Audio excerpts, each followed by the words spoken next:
sounds easy, but it is really a tall order. What I'm going to try to do tonight is to give you just a glimpse, and I have to recognize it's going to be a very small glimpse because there were so many things going on in so many different places with so many people. It's really hard to condense it. So in the time that we have available, we're going to talk about things that were going on over about a 60 or 70 year period in about a half an hour. So I just want you to know there's much more to the story. The things that Pam said this morning about when you recognize people around, stop them and ask them about these things, because there are people around that were there when some of these things started, and each has their perspective. And there were small conversations that took place with people in and around all the various events. So, as I pointed out, it's going to be a tall order, but we'll just kind of jump into things and see how far we can get. For all of you, and this is really the largest quad that I have seen. I have seen lots of people that I've never seen before, and what that tells me, there are lots of new people. Pam mentioned that when I became a CPO, that was the very first meeting. We had people visiting us, and it was a real honor. And many years later, to see the very first person that I was ever able to bring into the IHS become our new CPO.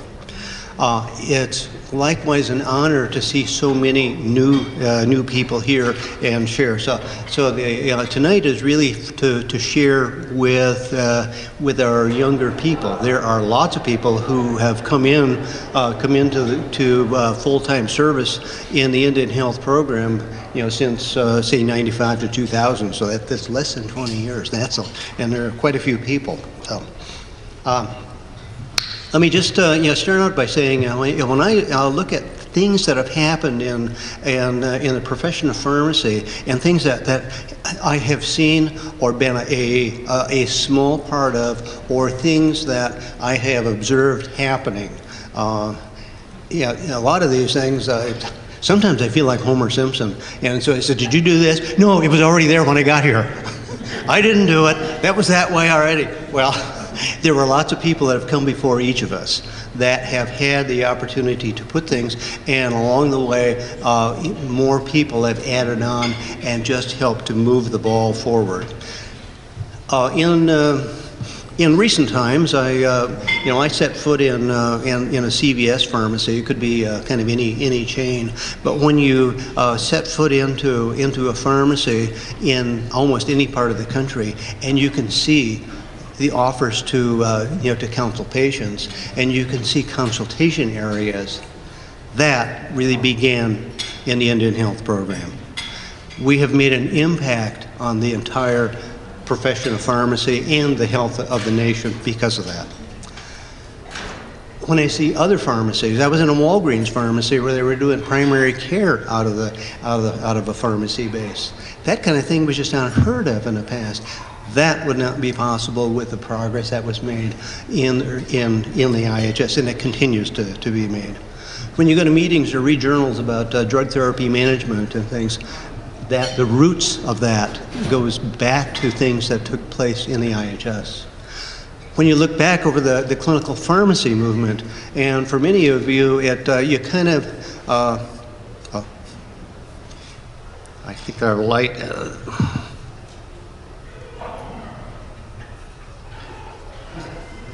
I'm trying to turn the light off.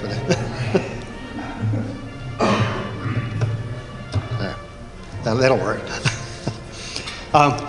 Many of you take for granted the things that you learned in clinical pharmacy programs when you were in school, but you have to go back a ways, because in the early days of the Indian Health Service, there were many people that came for 2 years.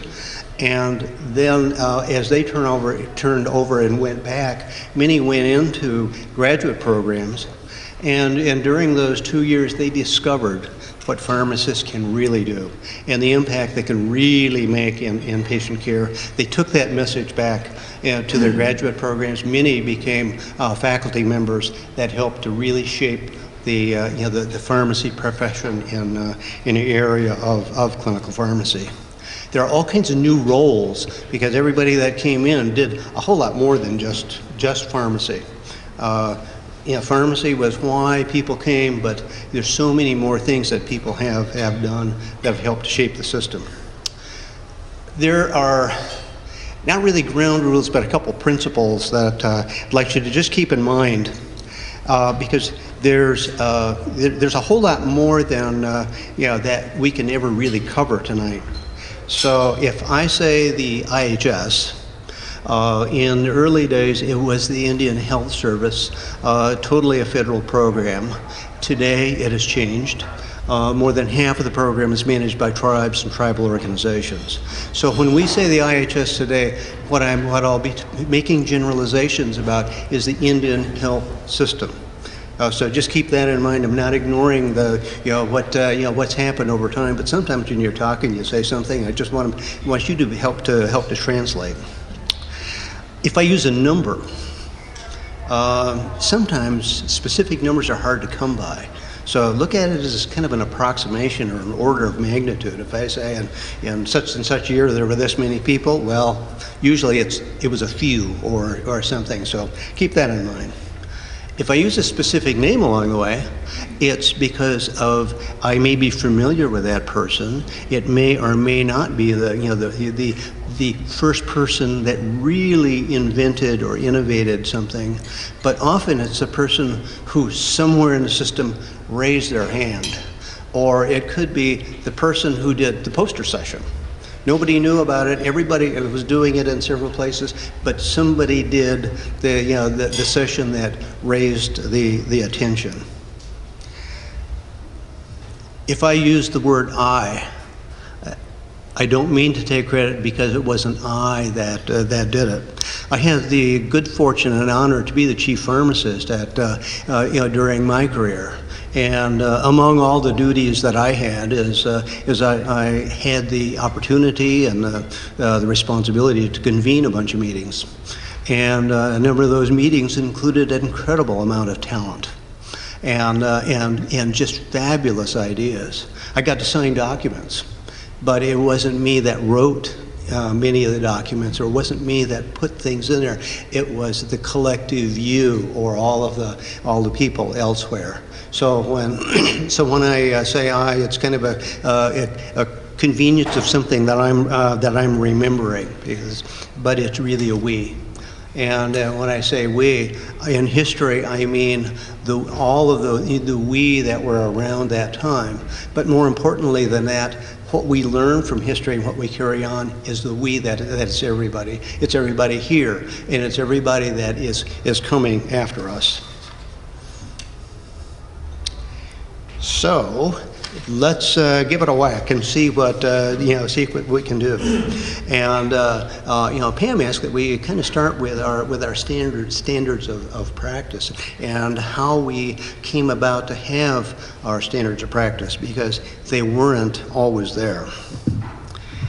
First thing we want to do is just recognize that we're starting with a common mission, and that common mission is improve the health status of American Indians, Alaska Natives, across Indian country.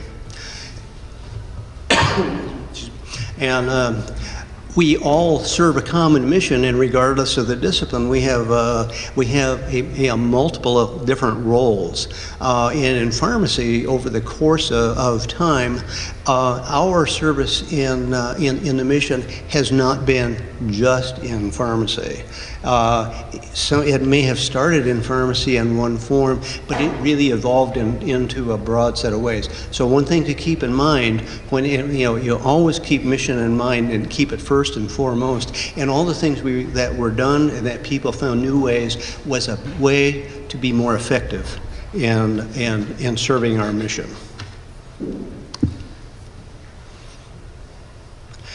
Our practice standards that we have is it's kind of it's a set of principles.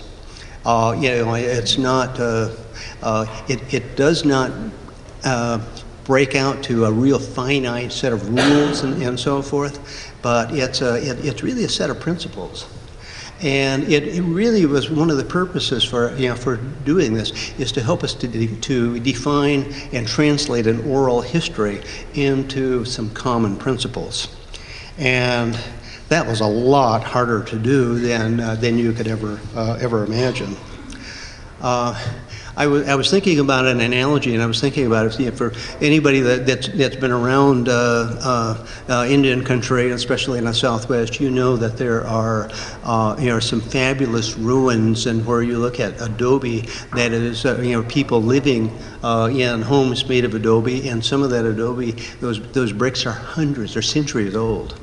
And it's not that, it's kind of surprising sometimes when you think that that it's mud and clay, but somewhere along the line, somebody discovered something as simple as mixing in some straw to add strength. Well, when we look at our foundation, having a set of standards or a set of principles, it really adds the strength for the long haul.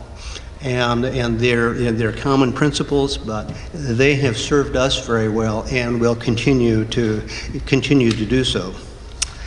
So I was really struggling at how to share information about the standards, and in order to share information about the standards, we have to do it kind of through stories. Stories are so important. We all have stories. We carry on traditions with stories. Sometimes it's easier to get a message across through stories, and I will guarantee you that there's not a single person in the Indian health system that doesn't have 100 stories in their back pocket. And in fact, when everybody is always envious of us because of the incredible cultural variety and experiences and the stories that we have to tell. We'll share a couple, just tidbits of some stories tonight. It's kind of important to look. I'll come back to that. Look at where we were in 1955. This is the part where in stories, some of the traditional stories, that there was a time when giants were roaming the earth, or when animals could talk. Now times have changed. We don't necessarily see the giants in the same way, and we don't talk to animals quite the same way. But just thinking about the various generations, we have had some tremendous mentors in the past that have taught us lots of things. In this particular group, you see Alan Brands. Alan Brands was a personnel guy who was assigning commission officers to healthcare programs. One of those healthcare programs was the Bureau of Indian Affairs, and he noted that he was assigning physicians, but he wondered why no pharmacists. There was never a request for pharmacists. By the way, the year is 1953. And he made contact with people in the Bureau of Indian Affairs and started asking them questions. He arranged to do some site visits with some of their staff to get a first-hand look and to make some recommendations. And when he came back, he talked with medical staff, nursing staff, because keep in mind that pretty much the physicians were writing orders, and it was nursing that was doing all of the work that we would see as pharmacy work today. So I did have the opportunity years back to talk about this with Alan Brands, and what I remember him saying is he made some recommendations, and when he was talking to somebody, they said, "Well, you seem to have a lot of good ideas, so why don't you do it?" He said, "Okay, I will." And Alan Brands became the chief pharmacist in the Bureau of Indian Affairs in 1953. And then when it became the Indian Health Service, or the today's name, the IHS, he continued as the chief pharmacist until almost 1980. So, and during that time, was able to shepherd. Well, shepherd is not the right word. Drive is probably the word. This gives us the opportunity to share history as we saw it. I think Al, in many ways, has been deified as a genius for a lot of things, and a lot of things happened because of that. But but Al's an old Marine. And what was happening at that time in commissioned personnel, it was top down. When they made assignments, they made assignments, and there was no input any place in any of the programs. It was top down. And for the first few years of the IHS, he had the complete authority to assign people and relocate people in different places. I'm sure that there are people in the room. In fact, I know that Jerry can relate to to getting telephone calls from Al Brands at 3 a.m. about something that he learned about that where they didn't where they were looking at things just a little bit differently, and Al was bringing him back into the fold. So, but in the scene, we'll also see in 1955, when the Indian Health Service came into being, on the top left, you'll see 4 pharmacists. Well, there are 2 more running around, but there were 6 pharmacists. I'm not sure. Can somebody name a site that has 6 pharmacists? There are probably several. There'd be small health centers now. But just imagine that site with 6 pharmacists has as many as the entire system. Okay, there are, when I tell you there are all kinds of little facts and things, but when the transfer, when the Indian Health Service came to be, it was called the Transfer Act. And that was because they transferred a whole series of hospitals and health centers from the Bureau of Indian Affairs to the Department of Health, Education, and Welfare, which is now Health and Human Services, specifically under the U.S. Public Health Service. And that included 70 or 80 hospitals. And if you could imagine 70 or 80 hospitals and 6 pharmacists, and some of those were not even in healthcare facilities. And so you can see the kind of challenge there was to do things. Ray Shaw was the first director, and his mandate was to put together a basic health care system to address some significant diseases, a lot of infectious disease, but in particular TB was the one that attracted the attention. That really was kind of the disease that really brought things forward into the Indian Health Service. So a lot of things have changed over time, and in those first few people worked together, and kind of everybody knew what everybody else was doing. People freely exchanged information around. So it was thus began the beginning of an oral tradition. If you fast forward from 55 to 69, there's another group of area pharmacy officers. There is no one here tonight that was part of that group. But fast forward again to 1987, is a group of area pharmacy officers. Al was chief pharmacist until about 1980, and then his deputy, Charlie Erdeltown, was the acting chief for the next, until 85, and that's when I came in as the IHS chief pharmacist. So, this is the group of people that were kind of my team to work with, and as we began to work together as the new chief pharmacist, I realized I had an awful lot to learn. It was a big job, and there hadn't been anybody there on a full-time basis for 5 years. Although there was an acting that may sound familiar to some of you today. So, but the area pharmacy officers were a very key portion of the pharmacy program that was able to keep the ball rolling, and pretty much everybody was doing the same thing. The meetings we would have, we would not always agree with things, but when you walk out of the meeting, everybody was moving in the same direction, supporting a common mission. After about this time, from 6 pharmacists in 1955 to somewhere around 45 pharmacists in 1960. Jumping to 1970, just over 100 pharmacists, to 1980, because in the middle of that was the Indian Healthcare Improvement Act, our numbers swelled to over 300 pharmacists. The problem that we all recognized among our group was we were seeing changes. There were some of the group who were just announcing that they were retiring.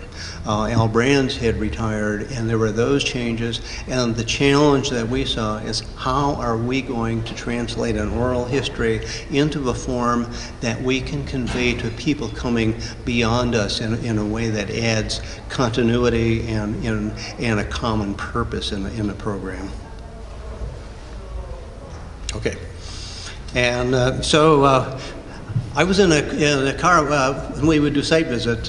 We'd come out to the area, and the greatest experiences that I've had in kind of on the management side would be coming to an area, and then we just drive all over the country in a government car, and that's how we got from one site to the other. And one particular time when I was in the Navajo area with Gene Smith, who was the area pharmacy officer, as we were driving back from Winslow back to Gallup late at night, we talked about all these things I was just talking about, and Jerry Toomey in the Portland area is retiring, and Bob Ashmore and Billings, and all these guys that we really looked up to retiring.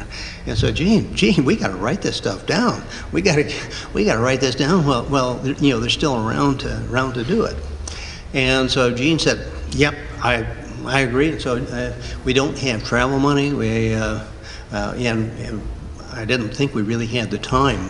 So I asked Gene. I said, "Well, Gene, call a few people, and what we'll do is we'll get a hold of people that are generally in the Southwest because they're local. We wouldn't have to do any travel." And he said, "And I'll reserve the Gallup conference room, and we'll meet." And we did. If you can read the flip charts in the back, you'll see some strange things like the assurance, providing. Okay, this is a quiz. Okay, think about the standards, and what do you see on there? That's the beginning of the standards. When we got, I recall kicking off the meeting because it's one of those things. It's a big responsibility to try to kick off a meeting like that when when there's so much insight in the room. But so we kind of talked about some of the things that I've already talked about, the changes, what's happening in the future, and where we're headed, and the challenges that we're going to face. But the question was, how can we prepare for a future that does not include us, and have the assurance that it's going to be strong, and it's going to serve the mission, and it's going to serve Indian health and Indian communities in the way we think it should be done. So, okay. And so to kick things off, and before anything was put up on the screen, we had kind of a wide-ranging discussion. But the approach we took, we just said, what are the most important things we do? So keep that in mind. What are the most important things that we do? And then we began to have a different kind of discussion. It wasn't easy. There are some folks that are here. You'll see Jim Myers. There's me right kind of in the back. Steve Foster, who is here. Bill Boyce, Rick Harrier. A frequent presenter at Quant was Art Lipman. Art started out in the IHS and was very interested in. Wanted to help out, so we made use of Art Lipman as a facilitator. So we had kind of an outside voice. It was nice to have an outside voice, but one of the responsibilities as a chief pharmacist was to try to keep order in a meeting. And sometimes when you have a facilitator that kind of has his own ideas, we wanted things coming from ours. So once in a while, you'd have to kind of bring them in line. I have the distinction of being able to do something that many people wish they could.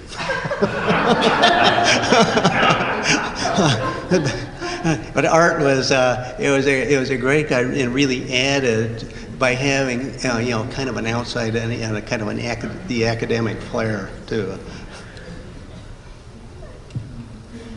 Okay, so let me talk about a few. What are the most important things we do? Now, in the opening, for Rick Harrier's presentation, he kind of did an executive summary and did a very nice, concise job. But one of the really important things that sets the IHS and the pharmacy service apart from other places was filling prescriptions from the medical record. There were not very many pharmacists, and a guy named Al Ripley was assigned to go to the Billings area. Jerry, was he the only one there, I think? Yes, he was. Okay, so Al Ripley was the only one in the Billings area, but he really pressed to be located in a clinical or in a hospital-based setting.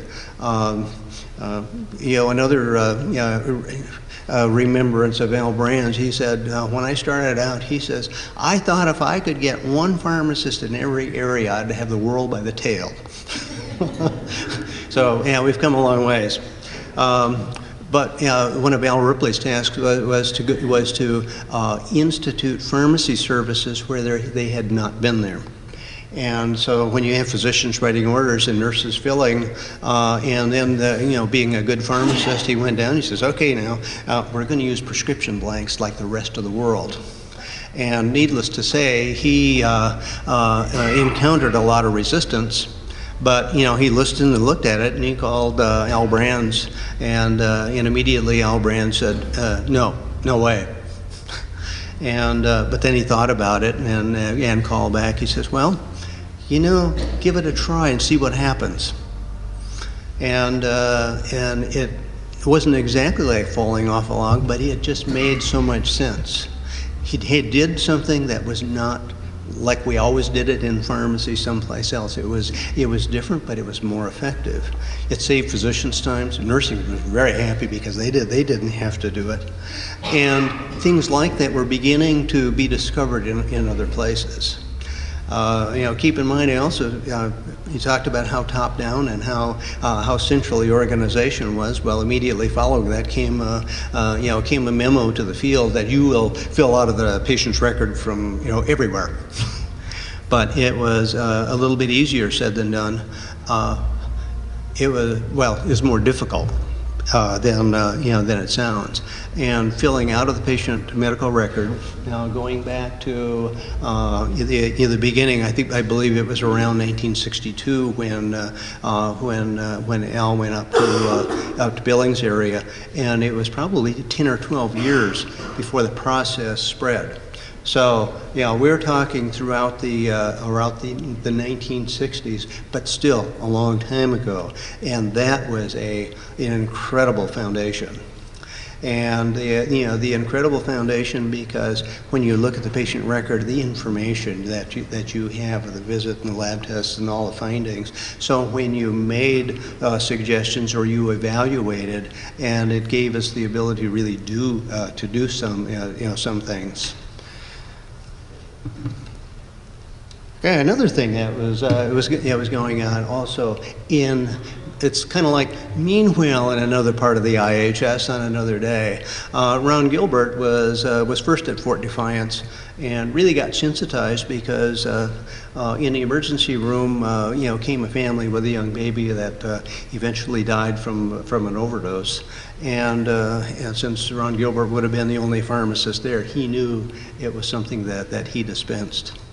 Fast forward a little bit. Now Ron Gilbert was at Sacaton, and he took that experience and that information and did not a large control study, but he did an evaluation and looked at a number of the medications of the patients that they were seeing at Sacaton.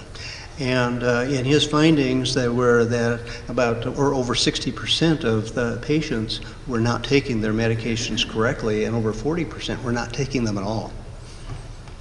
And he reported that. I don't know if that study even exists any place. If it is, it would be great to see. It's probably about a half a page long. Because, studies weren't long. They weren't long in those days. But along came the mandate for a patient consultation in a variety of other places. And here's one of those things. Ron played a real key role. But people were talking to patients in other places, and people recognized the cultural differences in the need to work through interpreters, specifically with Indians and Indian communities. So things were happening in so many places, but somebody raised their hand and got the attention. We've talked about the impact, and I see Bill Boyce is here. Hey, where's Bill? Bill, come on up here for a second. And while Bill Boyce is coming up, I'm gonna get a sip of water. But a lot of things have changed. Now Bill's not gonna talk for an hour. but the fast forward is where we take a seed and do something to improve what we do that changes so much. So we're going to talk about patient consultation. I happened to be at the right place at the right time. Didn't invent any of this. It was invented by the pharmacists that were in the Indian Health Service. And I was tasked by the area pharmacy officers to develop a program that was already going on in Indian Health Service. So the real story behind the patient consultation program is the fact that Pfizer had some money they wanted to spend. I happened to be in the right place at the right time. We put it all together and it became a reality. It did take a lot of phone calls to have that happen, and I happened to be the person that had to do that because I was tasked with that at the time. So I spent a year on the phone to the attorneys with the Public Health Service to allow us to create an agreement with an agency or a pharmaceutical company to allow them to pay for us to do this. So that took quite a bit of work. But the knowledge and the expertise of that whole program was literally the pharmacists that were in the field that put that forward. And I also had a cohort who's sitting in this room, Rick Carrier, who won't acknowledge that he did a lot, but between the two of us, we would sit and banter back and forth about what was going on, about the development. And we were lucky enough to have a physician that had worked in the Public Health Service that was from Atlanta that ended up doing all the filming for us. And he had worked with pharmacists in the Public Health Service. And so as soon as we started to give him the examples of what our pharmacists were doing, he immediately identified the technique that we wanted to put forward. And that's the real history behind the film from hell, as Pfizer would call it. The statute of limitations is fading fast for me, being in retirement. So it worked really well to carry out what the area pharmacy officers wanted to do, but it also helped to have Bill Boyce, Mr. Bull in the China shop, being on a mission. And so I gave Bill the names of people to call, and so he began to call. I had a title as Assistant Surgeon General, and many people thought I had power and authority. And if I said something, we ran the risk of them claiming we made a commitment to something. And there were other bits of protocol and so forth. So Bill made the calls, and so I said, if anything happens, let me know, because I will be the first one to say he's sorry. He didn't mean to know. He didn't mean to do it. He didn't know he wasn't supposed to call. And I'll make sure he doesn't do that again. And it worked well. Bill did make lots of calls. Well, people began to realize when you counsel patients, you've got privacy issues, and there were no patient consultation rooms. But pharmacists were able to impact the planning, and ultimately the very first pharmacy-based consultation room in new construction was here at PIMC. Now, this is not the day that it opened, but you see Jerry Short back in the old days when he was one of the probably 2 pharmacists. I don't know what your staff was, Jerry, when you got here. We actually had 5. 5, okay. So you have more than 10 times that today, but the having individual consultation rooms as a way of respecting the different cultures and respecting families and people, and not talking about their health conditions in an open waiting room, and that helped change what happens in the world today. It just so happens that pharmacists do multiple different roles. And in several areas, some of the chief pharmacists or the area pharmacists also their other hat was in program planning, and a lot of the design work happened under the program planners. So we had half of the areas or more where the pharmacists were also the planners. So consultation rooms began a common standard design for every new construction. That remains that way today, and every renovation that involved pharmacy. And that impacted the design of other facilities in other places well beyond the federal government.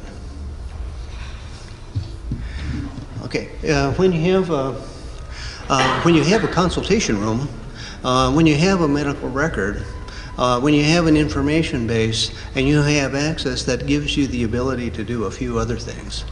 And now we're getting onto primary care, but primary care had to start someplace. And generally the way it started, Tom Talamini was a pharmacist at Red Lake, Minnesota, and the pharmacy opened up to the waiting room, and in a waiting room that was packed, especially during cold and flu season, and all day long people would be there, and when they get to the pharmacy, he would dispense cold medications. So he talked to the medical staff, and he says, well, I feel really sorry for these patients. They wait all day long. And he says, why don't I just have them come to me? Because if there was a pharmacy downtown and somebody walked in, they could do that. But he says, why don't they come to me? I'll ask them a few questions. I'll find out if they've got a cold. And if it's something more than that, I'll be sure and send them to you. And in the interest of patient satisfaction, expediting things, they said, great. And so that was the beginning. That was the first OTC program, which as I mentioned, people talked to each other and spread to the point by this would be in the late '60s, and in the next probably 3 to less than 5 years, there were OTC programs everywhere. Well, if we can provide OTCs to patients, and we have the information, why not take a step forward and do chronic care medications in people that are stabilized? So the first it wasn't perhaps not the first program that did, but the one that was more formalized, because there were a couple things going on at that time. And Emory Johnson, who was the director of the IHS, asked Al Brands, he says, can you document for me, while the pharmacists are doing all these, can you document that it's doing what it's supposed to be doing? And so as various things happen, and whether or not they were planned to happen in the way they did take place around that time, and 2 studies were done. And in Cass Lake, Minnesota, was a grant application written and funded to evaluate a chronic care program. And at the same time, or literally the same time, was another program that was down here in Phoenix, and that is what we know as a pharmacist practitioner program. The wrinkle in that was that there was a much stronger focus on acute care. So one was, if you had to say one or the other, one was acute care, one was chronic care. There's a lot more to the story. In Cass Lake, the program development was around drugs and the extension of drug therapy. And then after a couple of years, Phil Anderson at Clinton, Oklahoma, kind of turned things around and made it disease management using medications.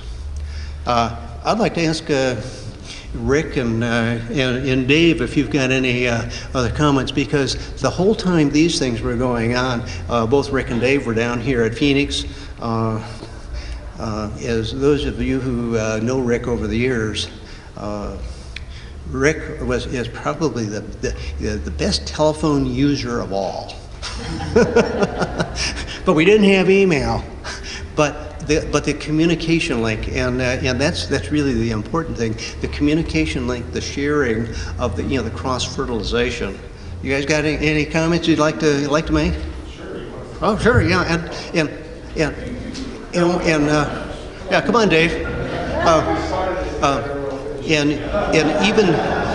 And even if you don't have more than a few words, one of the things that is important is that you're able to attach a face with a name or faces of people who were involved in all these things. Well, I think the first thing that you need to know is, and we need to reiterate the fact that it was that it wasn't just the Phoenix Indian Medical, it wasn't Clinton. We fed off each other.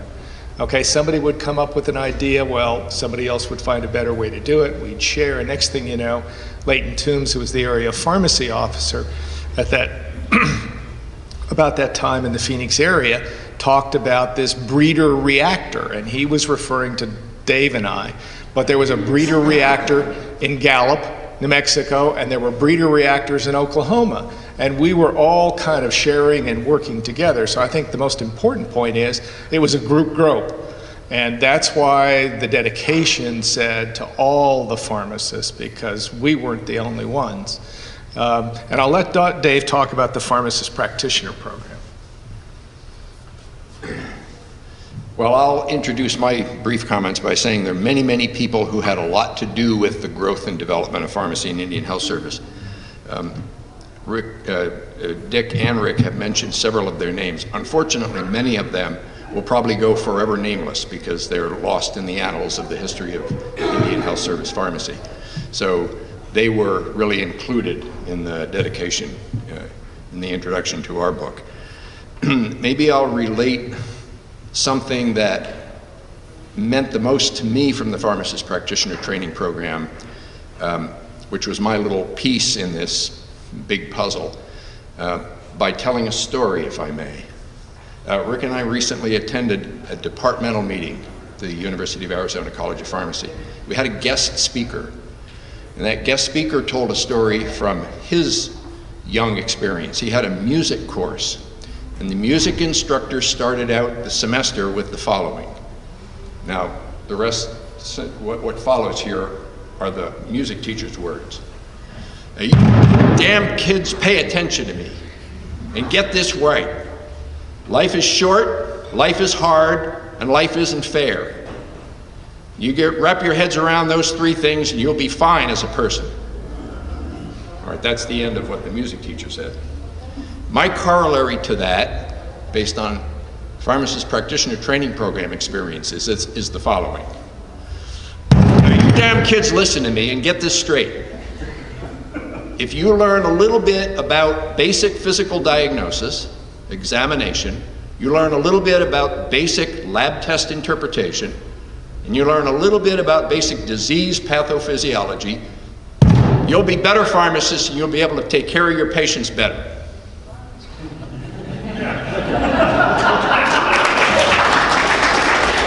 Thank you. just kind of a word about the big environment that we were facing around that time that helped to stimulate this.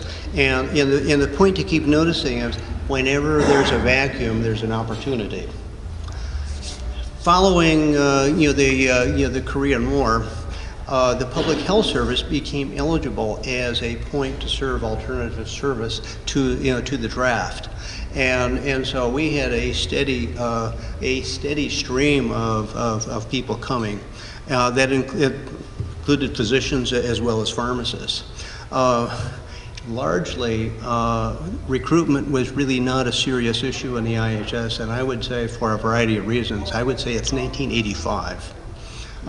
Because in early days it was a draft, and typically when we had the residency positions in Gallup, you'd have 100 people to choose from.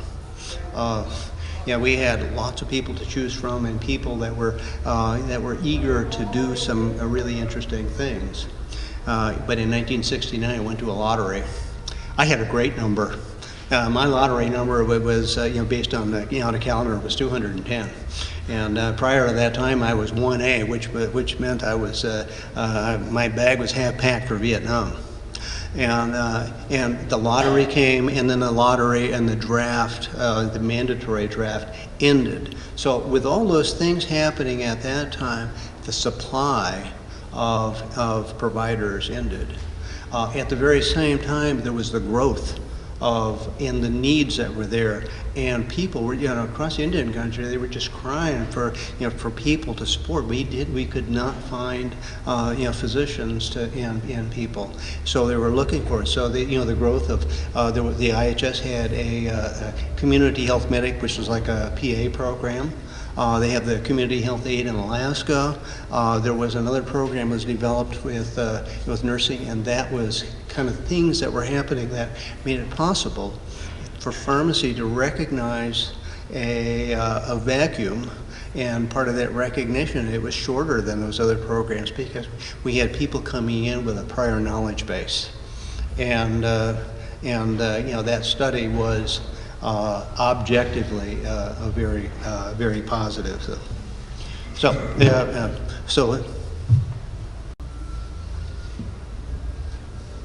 Okay. And there were so many things going on in so many different places. Now, another thing that was going on, you may not realize that no one other than physicians were allowed to write in that patient medical record until well into the 60s. And Dr. Lawrence Weed developed the problem-oriented medical record in the late 60s, and that was beginning to find its way and spreading across the Indian Health Service. At Shiprock, the medical staff were doing quality reviews of their healthcare program. And as they did the quality reviews of the healthcare program, one of the pharmacists, Brian Illinois, was working with the medical staff, and he then brought it to the pharmacy staff, and in an organized way looked at formalizing the concurrent review of medications. And sometime when you have a little time, do a little literature search and look for that concurrent review. And you'll see Paul McSherry's name on that, and I think Larry Rosenthal was there at the time. And that's one of those, I came to Shiprock a year later. Yeah, I thought we had been doing it forever.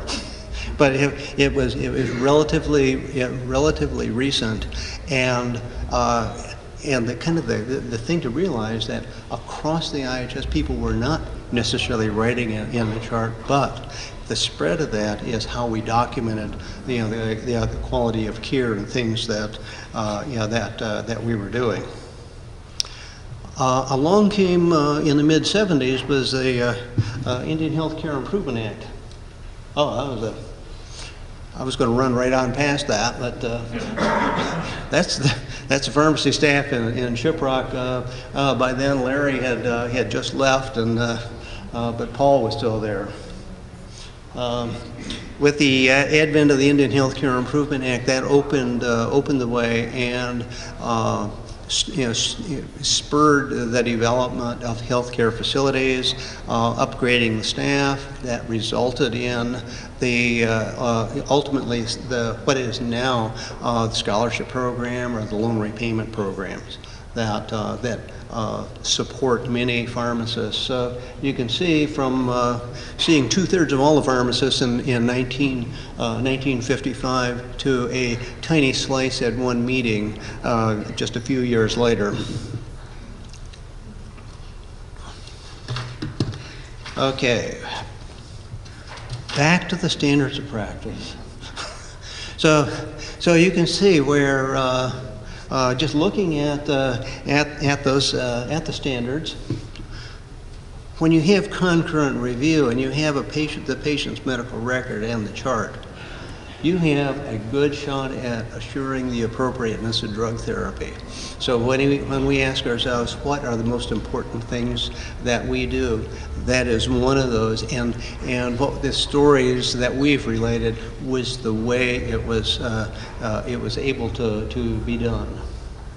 When we talk about patient consultation and the verification step in looking at outcomes, being able to counsel patients and all the fits and starts we've had along the way until we came up with a much more polished and methodical way of doing it, allows us to make a standard like that has some real substance.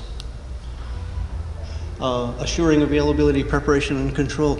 That's what pharmacists were doing all along. We will not talk about that tonight, but as people came in early on, the role of the pharmacist has always been there to do those kinds of things.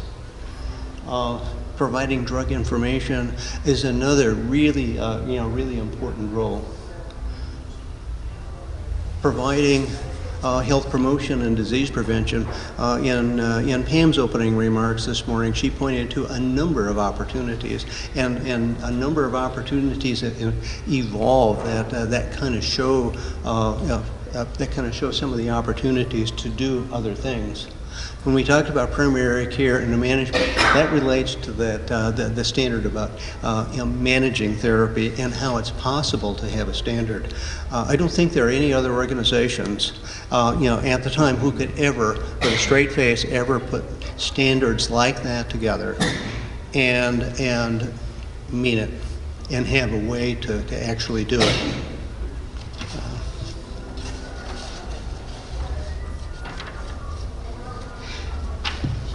One of the things throughout was looking at pharmacist roles. We didn't stick with people doing just the things that they were trained to do. People had to step out and do a number of things. We have a number of great examples. I'm gonna nab Steve, because Steve has been doing a number of things that are not specifically pharmacy, and just so you can just highlight a glimpse of that. I also want to hear from Jerry. Jerry has really made healthcare quality, and I don't know how many different sites, Jerry, you have reviewed for accreditation inside the IHS and every place else, coming from that base. As most of us have said up here, we were at the right place at the right time. We couldn't have been in a better position, and I will tell you that we all had our own mentors at the time also. Jerry, for one, for me, Dave Apgar, an incredible pharmacist at the time, just a role model for all of us. And the one thing I do want to point out is those of you that are in now, do take the time to mentor some of the younger people, because it really makes a difference in their career. One of the biggest things when we were in White River, we actually got involved in some studies with Johns Hopkins, and particularly around immunizations. And so immunizations were just part of what we did. When we screened medical records, screened the patient's chart, we screened for immunizations. It was a natural thing for us. So when I left Indian Health Service, I went to work at University of Tennessee, and they asked for somebody to volunteer to set up the immunization training program that was brand new at APHA. We wanted to become the first school to teach it. And so I volunteered to do that, set up the program there, and was working very closely with people. When I was in the Clinical Support Center, I actually knew APHA quite well, so I had the contacts there. And as they were developing the program, it was really not done well. There was a lot of mistakes in what are the slides they had in the program itself. So I kept complaining enough that they finally put me as the head of the advisory committee for this program. And by the way, complaining will get you a long ways. But I was quite honored, and this will be 1 minute. 1 minute. Look who's talking. Yeah, I know. But I had the honor, I was asked in 2001 to represent pharmacy at the Advisory Committee for Immunization Practices. And it was because of the public health background that we had. And I do want you to know that as you get out, you will be known as public health officers the rest of your life. And it really is an important thing to keep in mind.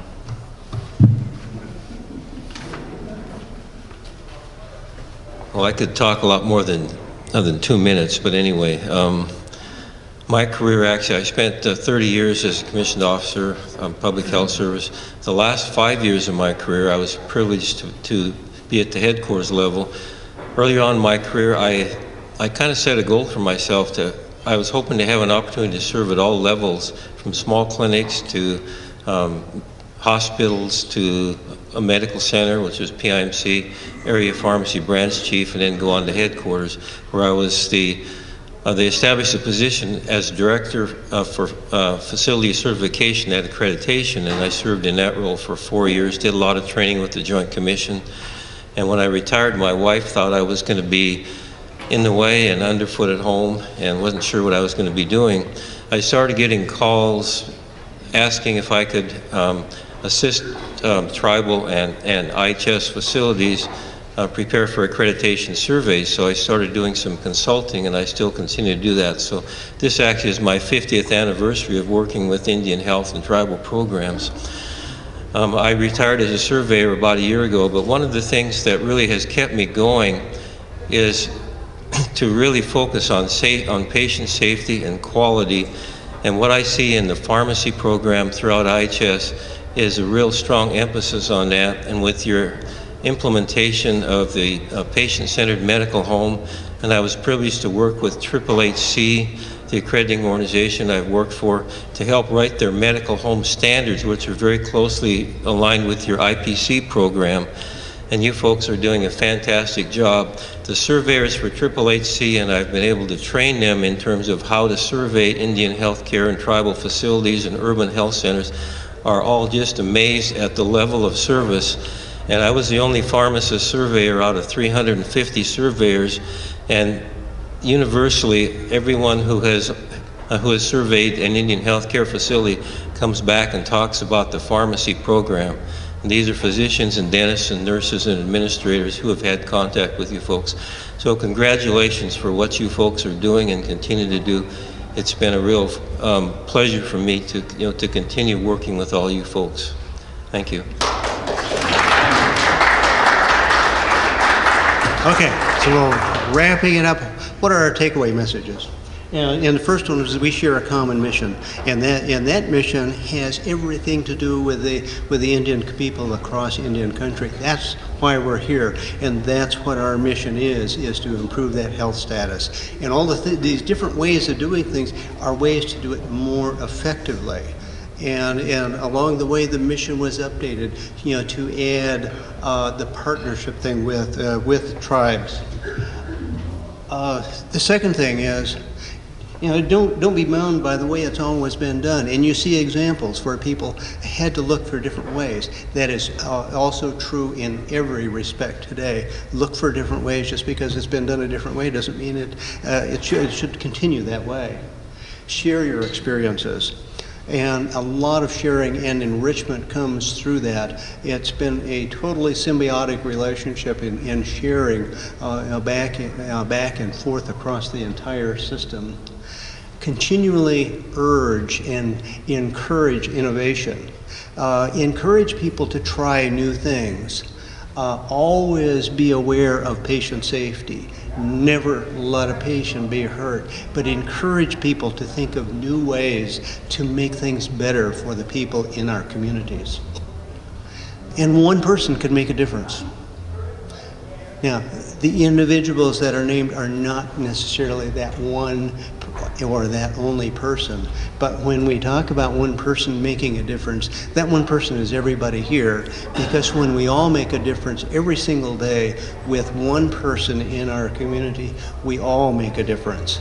And if we all make a difference in the same way, we, as we pointed out, have a way that we have been able to change pharmacy practice, not just in Indian country, but across the nation. And we've changed how people are trained and how they deliver care in the world. Now, Indian Health Service is really important for this nation, and you've had a role in making that happen. So, thank you. It's hard to capsulize 60 years in a few minutes and all these different things, but there are many, many more stories in these hills for many more people, and they're all wonderful. Thank you.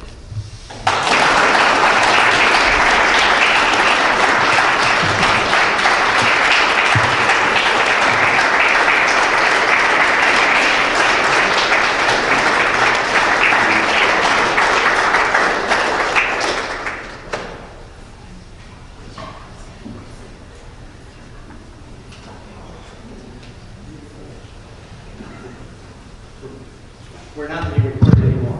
Yeah, we stopped the recording.